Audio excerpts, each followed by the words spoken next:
Hi everybody, this is Kimberly from Starfish Design Embroidery Group.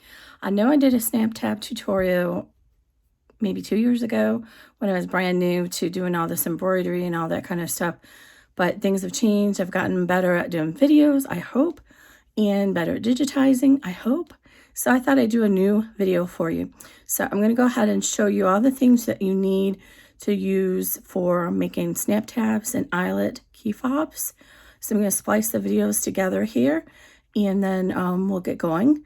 I'm going to probably fast forward through some of the stitch out of the key fob if it's not important to discuss what's going on. All right, I'll take it here, or we'll take it from here. Thanks. Okay, so the first thing that we're going to talk about is what tools and supplies you need to create snap tabs. So obviously the first thing you need is a design. So I'll show you that in a minute. You're going to need some type of snaps, or you can actually use rivets as well. Kids kind of like snap, that's why it's called a snap tab. So for kids, it's kind of nice to do the actual snaps because they can kind of open and close them, and you can also add things to it. But for adults, I tend to like to give the snap tabs a little bit more of a nice look. So then I use these double cap rivets. You can get these from Tandy or Cam Snaps. There's a whole bunch of places where you can buy them. Let me see, I had one just sitting here a second ago, and I apparently have misplaced the snap tab I just had sitting here that was already completed, so I could show you what it looks like with a rivet in it. How in the world did I just lose that? I wasn't planning to show it to you, so that's why I don't have it handy. But anyway, so where's that? Sorry. Oh, here it is. It's in the other drawer. So this one I used a rainbow rivet on it, on this fleur-de-lis and a rainbow key fob. So then the other thing you need is a lobster clasp. We call these a swivel hook or a lobster clasp. And they come in all different finishes. You can get them from many vendors, Amazon, Cam Snaps, My Punk Embroidery, lots of vendors. So we're going to use this rose gold one today just because it's the one I happen to find. If you want to do eyelets, then you're going to need eyelets. Now eyelets are different. Eyelets look like this, and they are meant for using a split ring. So you wouldn't use a lobster clasp, you would use a split ring. And that's what a finished eyelet looks like, right there. And for these, you need a different hardware to apply them. So on the snap tabs, you need one of these presses. Now this has got a no switch out. I forgot what it's called, but you don't have to switch the die. This will work for both the cap and the stud and the socket. That's what's called a stud and a socket. This will work for both of them. This is a traditional small one. This one's a little bit, doesn't snap them as well. You have to kind of snap, twist, rotate, snap again. But it's a great for a beginner one. Actually, a little screws coming out of there, I just realized. So that would go with these.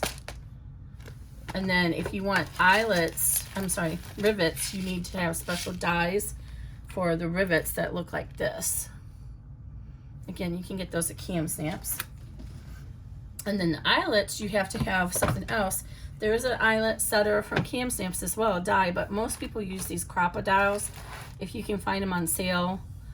They're nice because they have the hole punch and the setter built into the same thing. So I'm going to show you how to do both a snap tab with this plastic snaps and the eyelet. I'm not going to show you how to do the rivet today. So let's move this out of the way. That's the hardware we need. And you're going to need good scissors. So what I like for doing my snap tabs are these. Now, if you've followed me for a while, you guys know I love the Kai professional scissors, but those are really great for doing bags and things. But for these, the serrated ones have a slight little serration on the edge, and they really hold on to, especially slippery vinyls, they really hold on to the vinyls really well. So I prefer these for snap tabs. The other thing you're going to need is material. So when you're doing a snap tab, some of them, especially these, are going to be really dense. You have to take into consideration which material you're using for the top to know what kind of stabilizer to use. So this one's got that like flannel backing in it. It's good and bad. It's a little bit thicker, so it'll hold on to the stitches better, but it's bad that sometimes the satin will actually cut through it. So I like to put an extra layer of cutaway underneath it. And then there's other types of, so if you were to look at this one here, at how thin it is, it also has that kind of flannel backing, but it's thick, much thinner. So I would want to definitely put some extra stabilizer behind this one. For backing, I actually prefer to use chalkboard vinyl because it's very stiff and it does not stick. I didn't have a chance to grab any, so I'm just going to use this vinyl because I'm trying to get rid of it. So I'm going to just use that one. Okay, so now how do you know how to do the stamp tab? That's the big question that I get. People don't understand the words and such we're using. So hopefully you can see this on my iPad or my laptop well. So how do I go to full screen mode? No.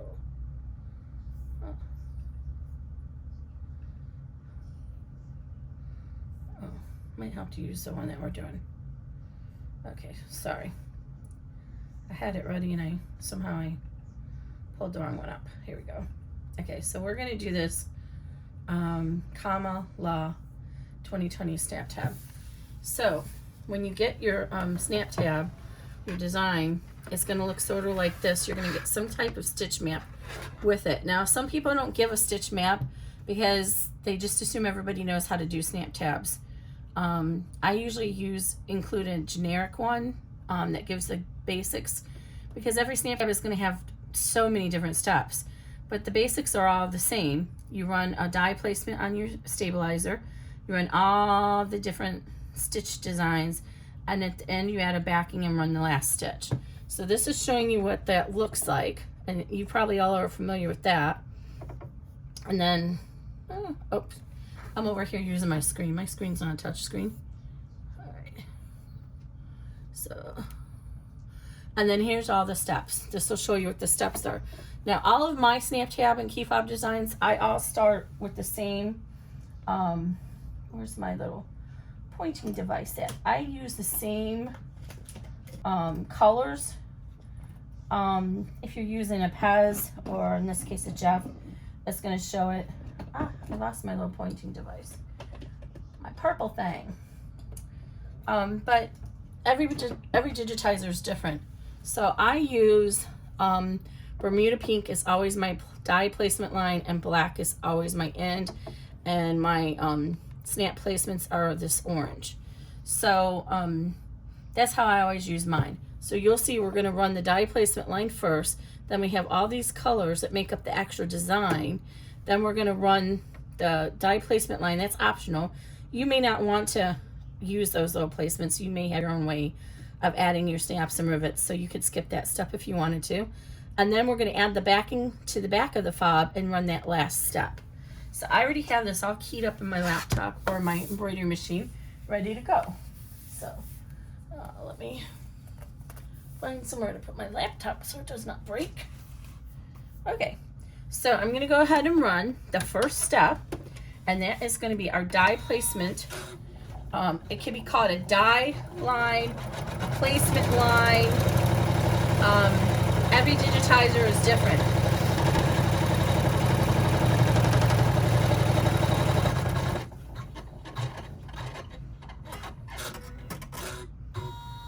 So one thing to keep in mind, some digitizers will actually run a tack down after the placement of the vinyl. I don't do that in mine.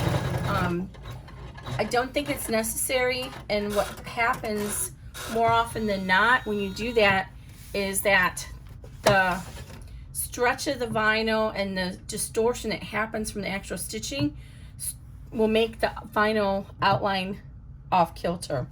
The registration won't be the same.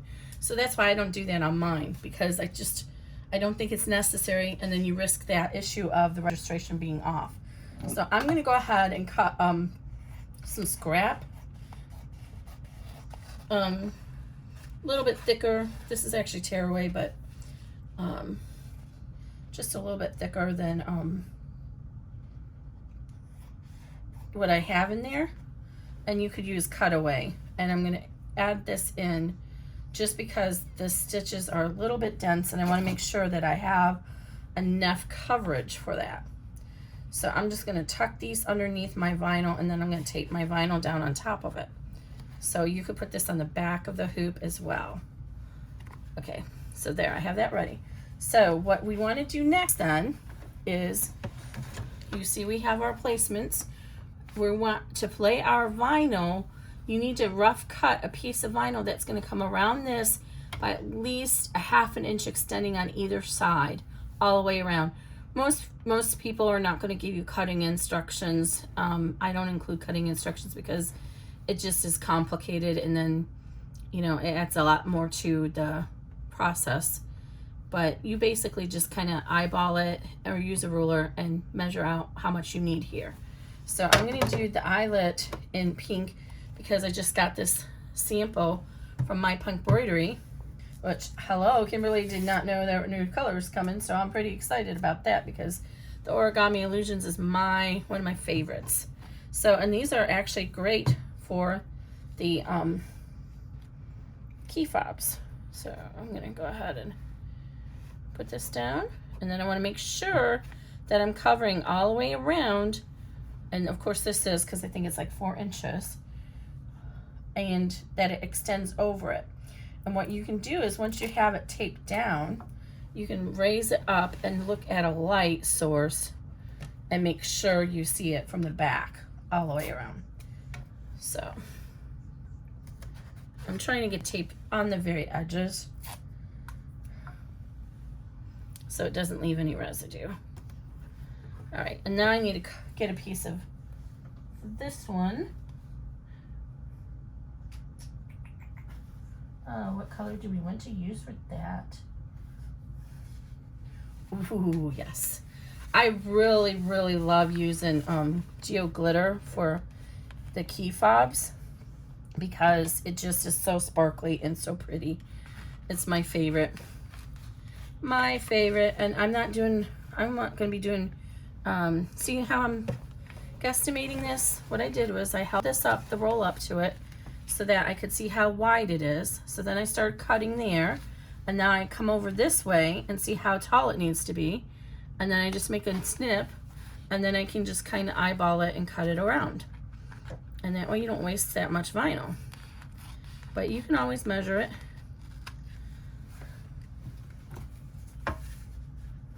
Okay, so again, I'm gonna show you this without my extra.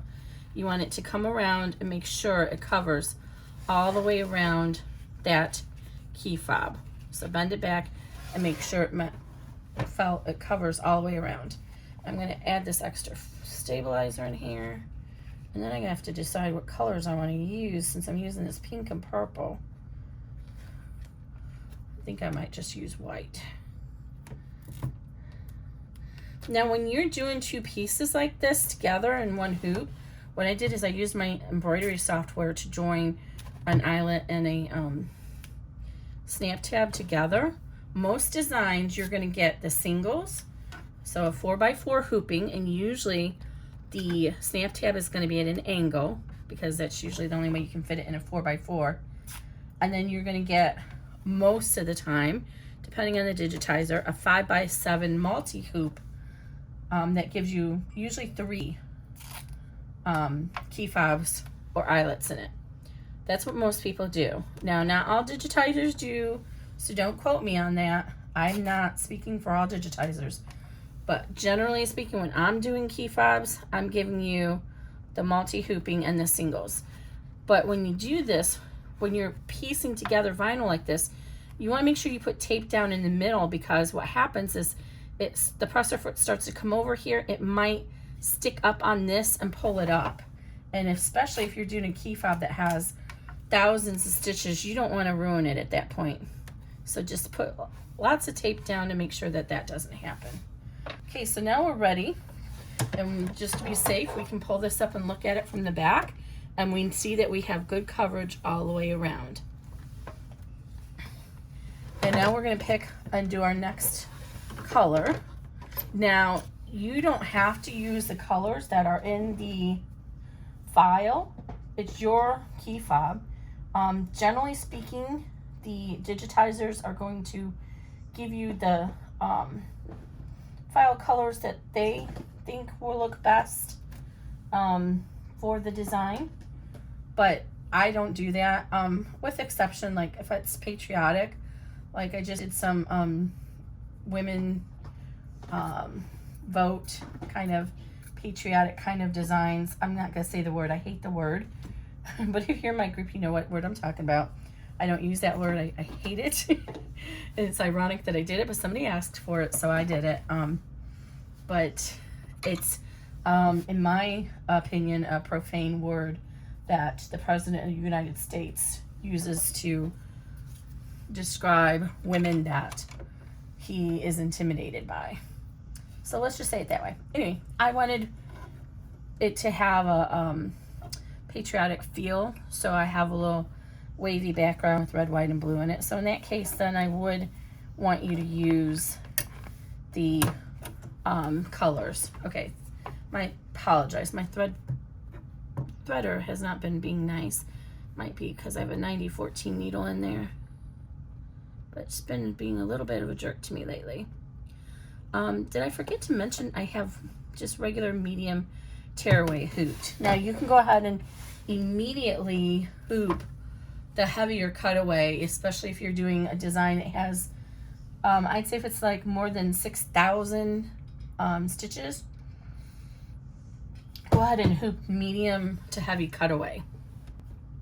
All right, so I'm gonna go ahead and start this, and then I'm gonna go ahead and stop it and trim off that little bit once it gets going, so it doesn't get hung up in there.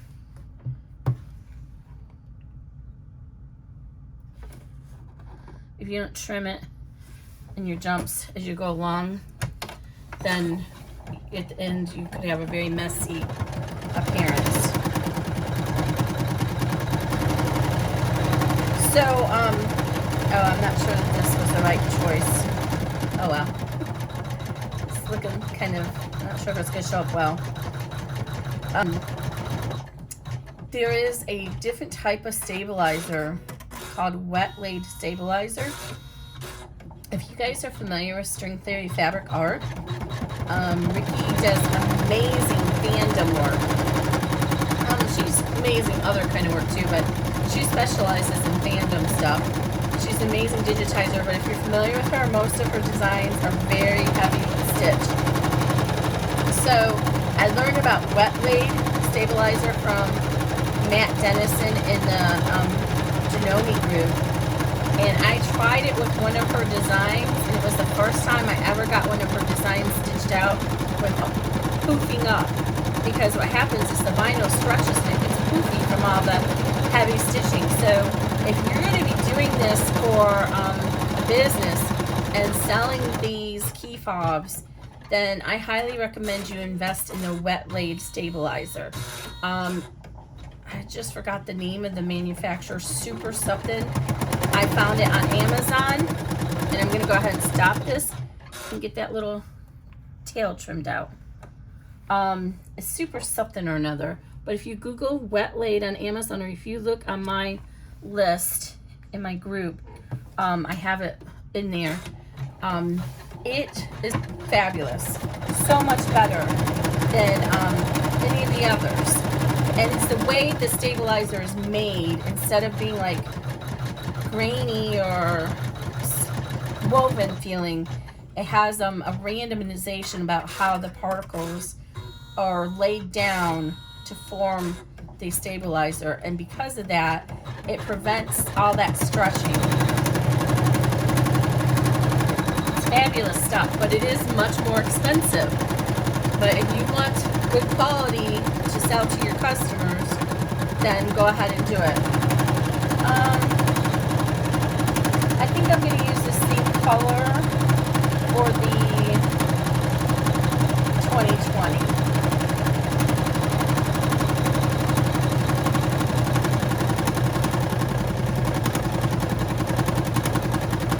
And then just to be different, I might use blue for vibration. So now we're going through our steps here, and we're just following along with our little our stitch map, and it's going to show you which step. Now I'm using Brilliant software, and I have to say that I'm not as impressed with the stitch map that it gives compared to what I've seen from other software. Other software usually breaks each step up into its own little box, so you see which color it is, and Brilliance doesn't do that.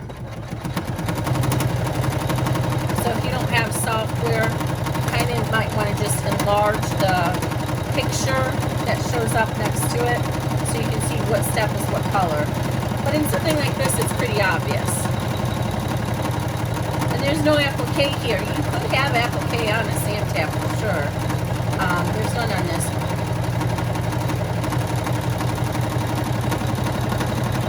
And I just realized this probably wasn't the best vinyl to show up on the video. And I can't fast forward through this now because I'm talking. So sorry if you guys are bored watching this stitch out.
Out of my swivel hooks.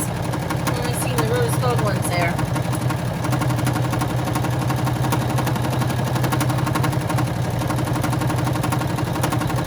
So I'm going to change colors after this, just to give it a little bit of a pop.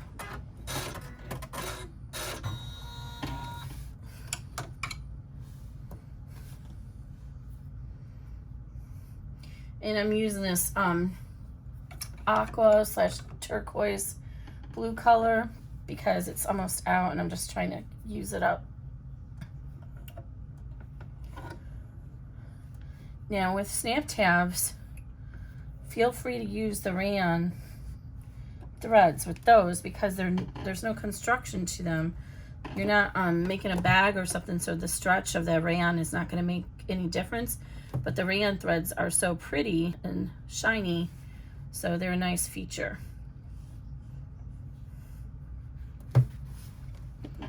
So again, just follow along and pick out which color you want.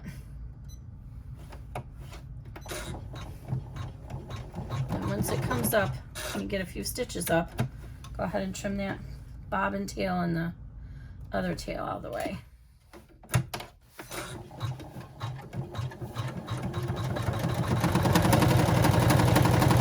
Again, this is just a decorative stitch I added. Usually outlines are going to be bean stitches, which is a triple stitch, so it goes back and forth 3 times.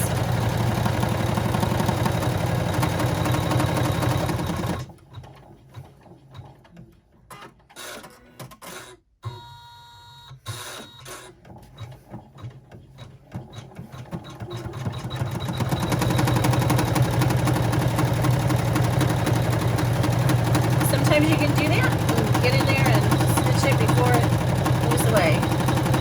I getting that tape down there, we're good. It usually comes off pretty easily, but just to be safe. So the next step is going to be our snap placements, which this is a step where if you want, you can skip it. But I'm going to stitch it just to show you. And you see how my machine goes back and forth like that. So if I didn't have that tape down in the middle, it could potentially have gotten hung up on the vinyl. I do a placement for the eyelet as well.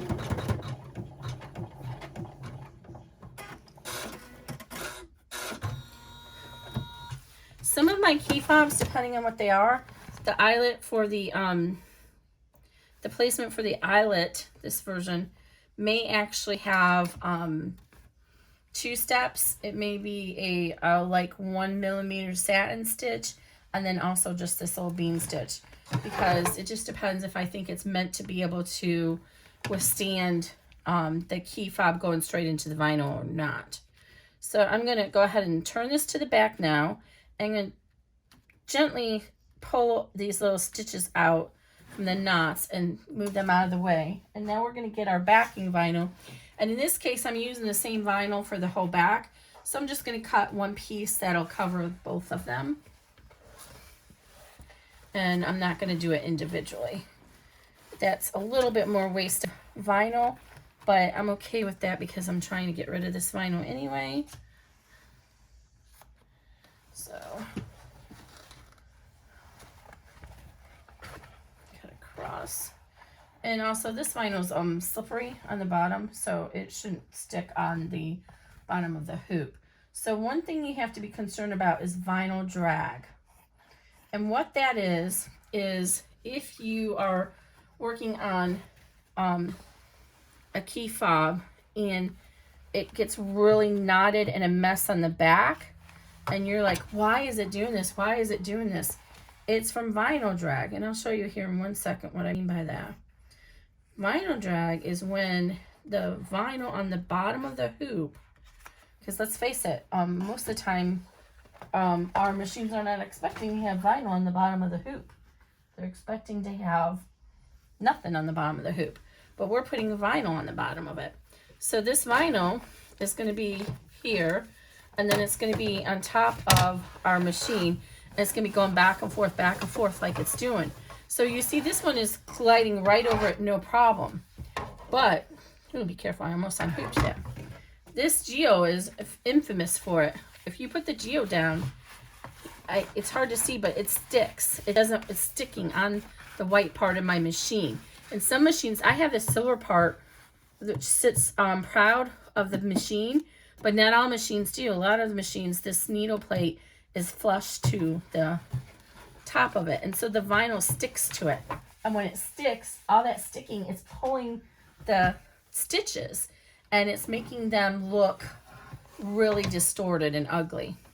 So that's vinyl drag.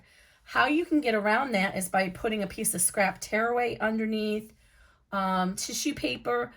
A lot of people say tissue paper because it's a lot cheaper, but in my opinion, tissue paper, it gets stuck in the stitches and it's harder to clean it afterwards. So I use tearaway. So I'm going to go ahead and glue this. I'm going to stick it down with tape. I'm using Transport medical grade tape from 3M, and I find it works very well. Now sometimes it will leave a residue on some vinyls. I found especially shiny vinyls. So I try to keep it on the edges, but I try to at least get the 4 corners stitched down like that. Okay. So now we're ready to do this. I'm going to leave this piece here because I don't want it to get stuck.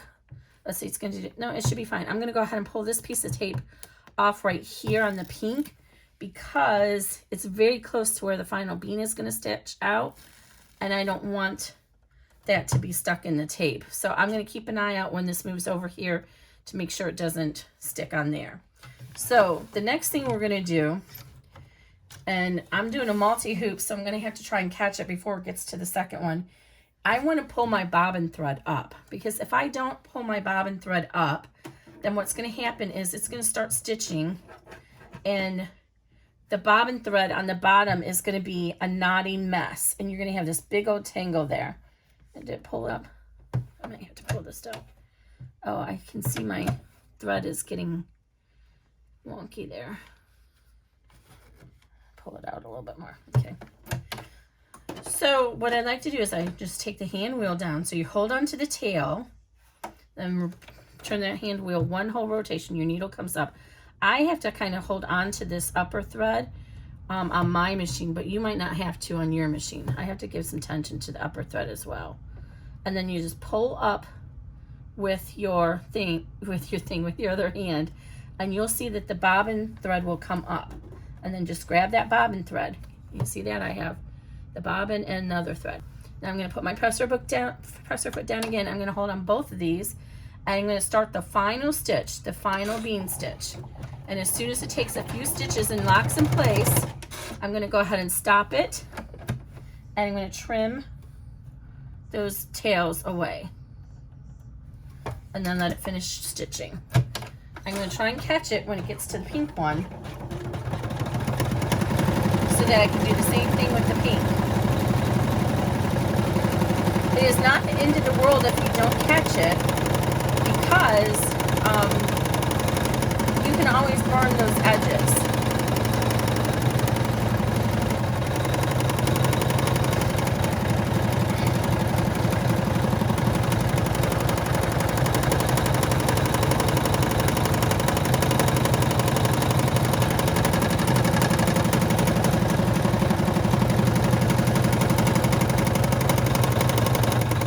So now it's going to finish off and knot off that. It's going to come over to that one, and I'm going to stop it. And it just took the first needle. I didn't catch it, so that's fine. So let's see if we can grab our bobbin. We may have to redo it. There we go, and there's our bobbin thread. So now we're going to pull the bobbin thread out. And if you need to get, see, there it is, the bobbin. If you need to get tweezers to do that, then get tweezers. Okay, then I'm going to do the same thing. I'm going to let it take a few stitches, and then we're going to trim it down.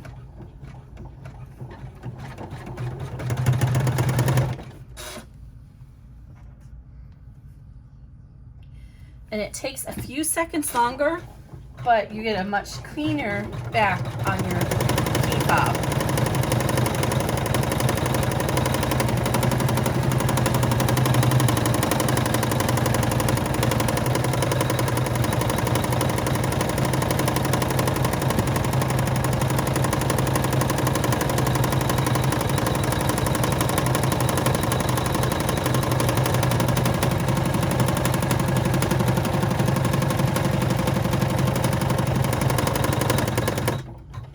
All right,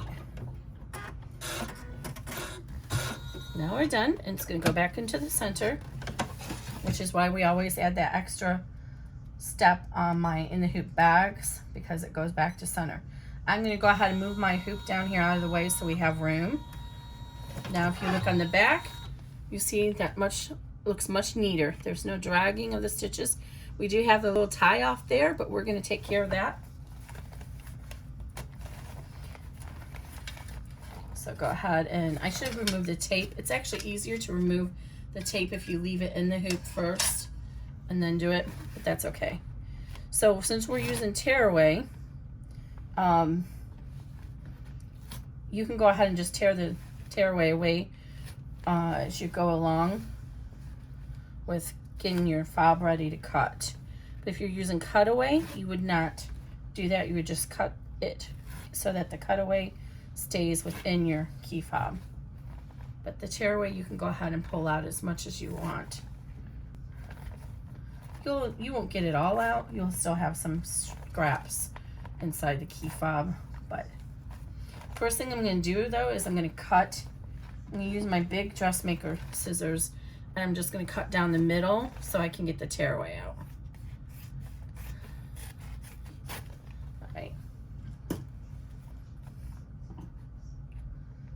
And it helps to take the tape off so you can get the tearaway. And then I'm just going to go ahead and hold on to the fob here and start tearing away the tearaway out from the sides of the fob. And like I said, if you don't get it all, it's not the end of the world. And I'm just getting the main tearaway that we had hooped. Truthfully, most of the time when I do key fobs, I hoop tearaway, this tearaway. This is the, I believe it's World of Widener medium tearaway. And I add the cutaway like I showed you. I patch it in either at the top or the bottom. And then I leave that cutaway in when I'm tearing away or cutting away the rest of the fob. Okay, so now I'm going to switch over to my purple serrated scissors. So this one I could use my regular Kai because it's not slippery or sticky, but this one's sticky, so I find that the serrated ones work best. So you want to cut from the front, and I'll show you why you want to do that. If you cut from the back, what ends up happening is, and of course I did a good job, so you can't see, it didn't do it. But what ends up happening when you're cutting is you kind of like, invariably you end up coming at an angle. Your hand just does that. And what can happen is you can actually see the white of the vinyl. Of course I can't do it when I want to do it. There's a bevel that happens to the cut, and then you end up seeing the white. So cut from the front, so if the bevel happens, it's on the back. So you can start anywhere you want to start. I usually come at it from the side, no reason why, but I just do. And then for the round curves, what you want to do is you want to open your scissors and push the vinyl into the scissors, pressing down as you go. So you want to rotate the vinyl into the scissors and not do this motion with it. So on the straight lines, I didn't get close enough. On the straight lines, you can do the sawing motion, but you don't want to do like this on the curves, because you can even see just from there, it leaves like a sawing motion, a sawing mark, and your key fob is not straight and nice. The other thing is you want to make sure you keep your scissors straight up and down, perpendicular to your material. So now I'm entering this curve. So I'm opening my scissors up, I'm keeping them straight up and down, and I'm curving the vinyl into the scissors. I'm not sawing up and down. And when you get to the long sections, you can do the long strides. That's fine.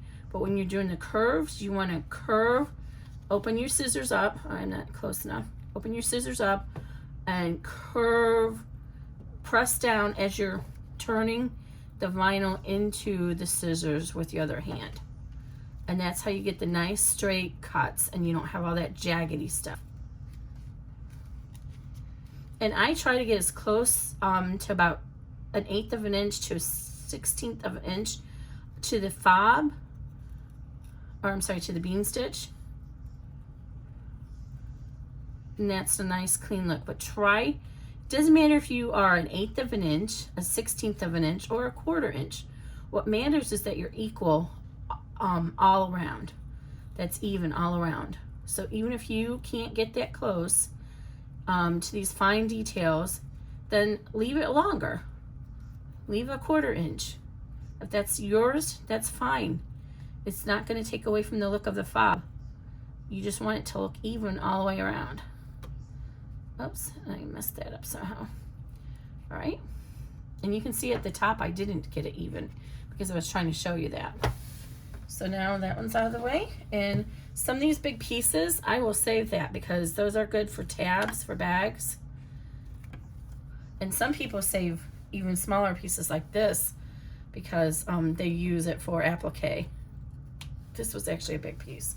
So I have a whole drawer full of big pieces that I'll save. These I'm not gonna save. Because vinyl's expensive and it's also not good for the environment, so I try to save as much as I can. So again, I'm gonna come in from the bottom here and show you. So I'm gonna come in, and then once I get to the curvy part, I'm gonna open my scissors up, and I'm gonna push the vinyl into the scissors and push down on the scissors as the vinyl is coming into me. I'm not sawing with the scissors. See, when you're trying to, right now I'm not doing it right. It's so much harder to do when you're trying to cut the scissors into the vinyl on a curve. So just let the curve come to the scissors. And try and keep them straight up and down.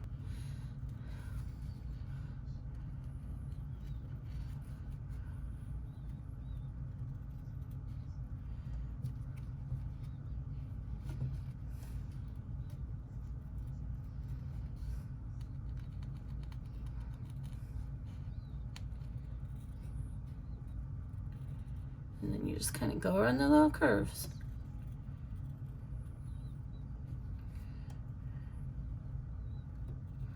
And it's really hard to show that whole motion of letting the vinyl, you know, rolling the vinyl into the scissors. But when you're doing it and looking at it right on top, you can feel the difference because you're not sawing with the scissors. And that's how you get the nice cuts. This will all go to the trash. Okay, so now I told you I had a trick for you for the back. Here it is. You need a lighter. So this might require for you to go into a smoke shop because I don't know they sell them at many places. So all you have to do is I trim those tails as close as I can get. But then sometimes, see there's a little loop that happened there? All you have to do is take your lighter and really quick and it melts it. I try to put all my tails in the actual tab so you won't see it from the back. And it's gone. And you can use that too. I just saw there's a tiny little tail there. It melted away from where I trimmed it. Melted away. Oh, and there is a little jump there I missed. You need the really tiny. I'll try these. Sometimes these with the little hook on the end will work, but a lot of times they don't. You need the really tiny blades. So, and then I have that cut, and then I just hit it with the lighter, and it's gone. Let me show you here again. I use the little hook to pull it up.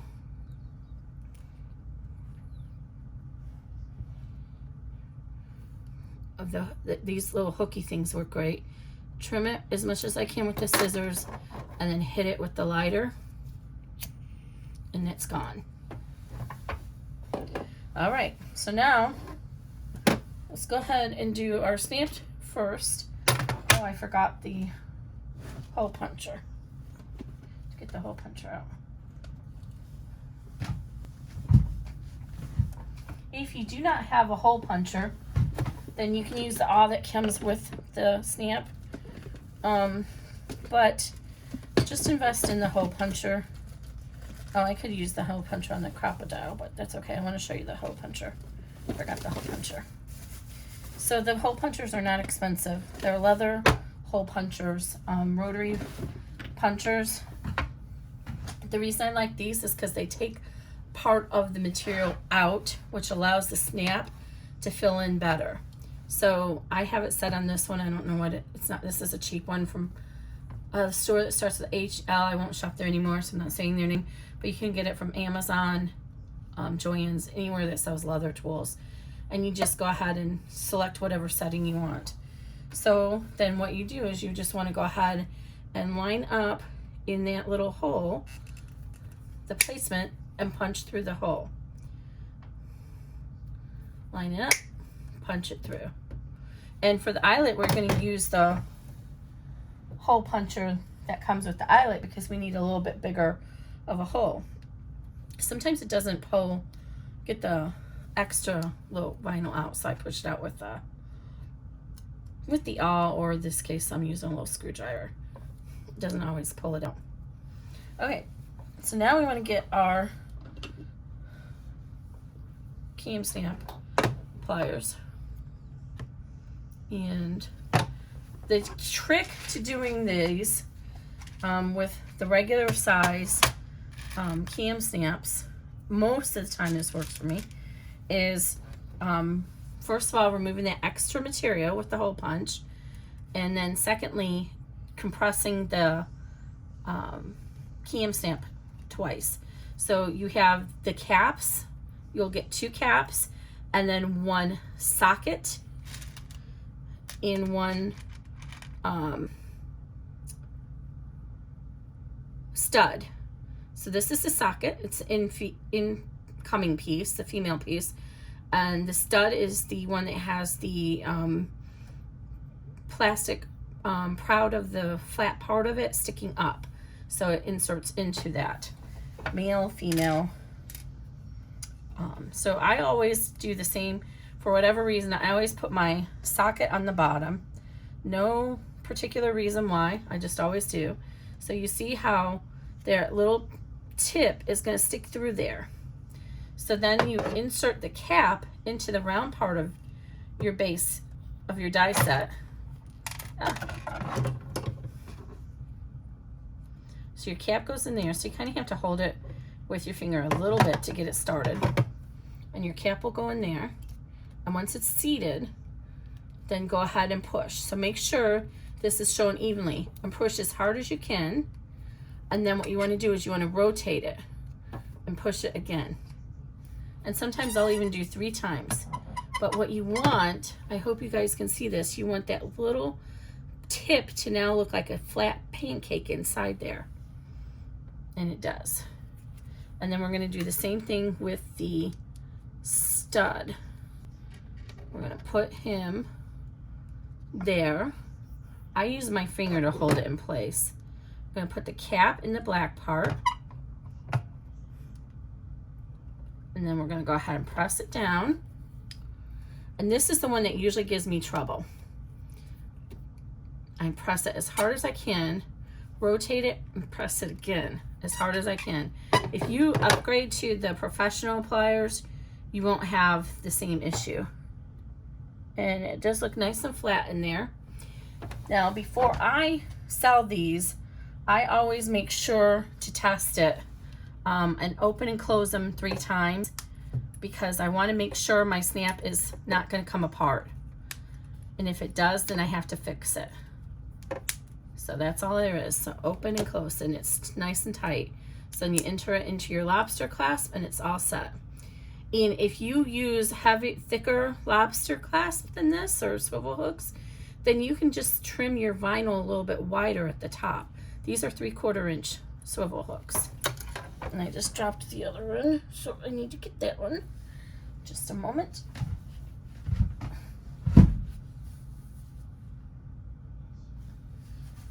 Where did it go? I dropped the other comma. La.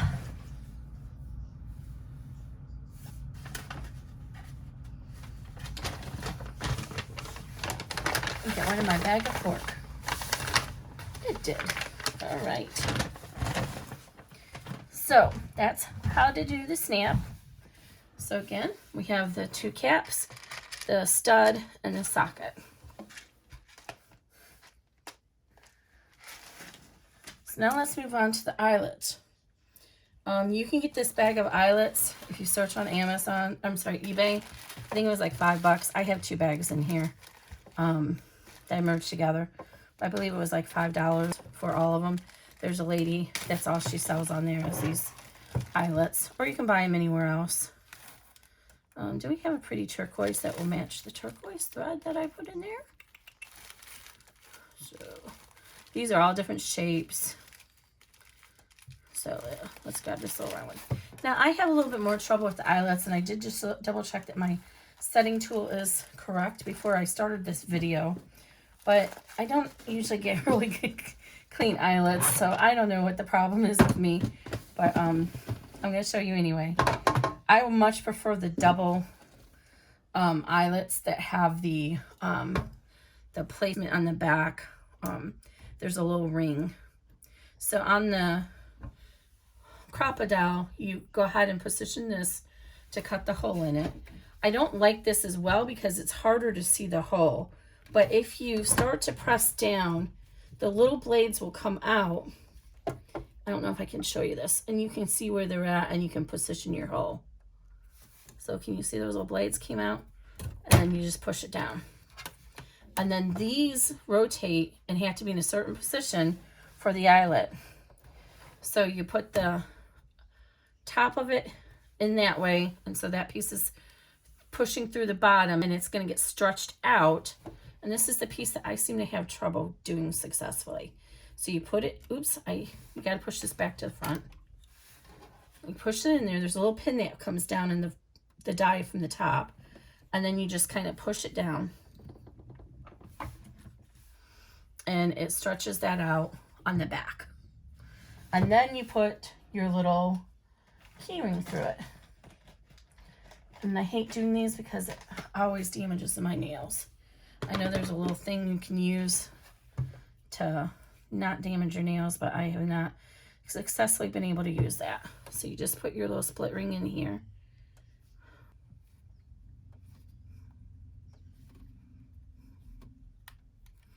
And there you go. So there you go. Snap tabs and key fobs 101. At least Starfish Design embroidery way. I hope this has been helpful to you. Get out there and make your designs and get some sales going. Right now is the time to take advantage, and we have elections coming up, back to school coming up, so many different opportunities out there. Sports are huge. If you can't digitize yourself, learning to digitize is very expensive. You can always hire somebody to do it. In many of the groups, if you ask for somebody to digitize something, they'll pop at you and say yes, they can do it for you. I do not do commercial digitizing, so I'm sorry about that. I have a day job, so I just don't have time to do commercial digitizing. But other people do, and they'll be happy to do it, and then you can sell the key fobs and so forth. I sell for $6 generally to the schools because it's a good price. But some of the more heavy stitchy ones, like from String Theory, I wouldn't sell for less than $8 to $10 to a normal person because there's so many stitches in them. So usually it's like on average $1 per 1,000 stitches. But something simple like this, I would sell $6. And it's a nice profit, especially if you make a whole bunch of them at once. All right, guys, have a good day. I hope this was helpful. Oh, also, please make sure if you like my channel, subscribe. I'm going to try and do some more of these kind of videos going forward that are not specific to my designs. But please do like the video if it was helpful to you, and consider subscribing and hitting the notification bell so you'll know when I post a new video. Usually you get a little sneak peek of the new designs because I usually do the video first before I release the design. Thanks a lot, everybody. Good night.